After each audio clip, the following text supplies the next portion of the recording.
Check out this video and tell me what you think.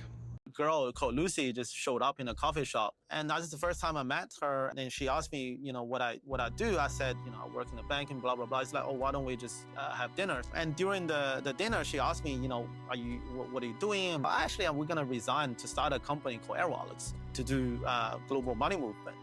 And she's just, oh, tell me more about it. And then we just talk about it. And then she's like, how are you gonna do it? I was like, oh, we're gonna go back to Hong Kong and raising venture capital. And she's like, how much money are you raising? I was like, oh, I'm gonna raise, $1 to $2 million and maybe start with $1 million.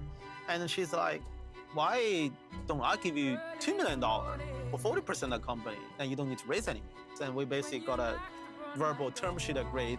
She will invest $1 million at $5 million post for 20% of the company. On Monday, 11 o'clock, I got $1 million wired to my personal bank account. There was nothing signed, no company incorporated. This is like a girl I met the first time. So what'd you think about that video? Personally, I think that it is a great way to lose $1 million. Why is that? Well, the big reason is because the expectations weren't written down. Because if you don't have written down expectations, it's very easy for you and your business partner to not be aligned. And then the person who invested the money is at the mercy of the operator. And you have no recourse unless you have a written contract with expectations on both sides. Also, this lady invested $1 million after only meeting this guy in a coffee shop one time. If you don't want to be taken advantage of, then make sure that you vet the person that you're going into business with.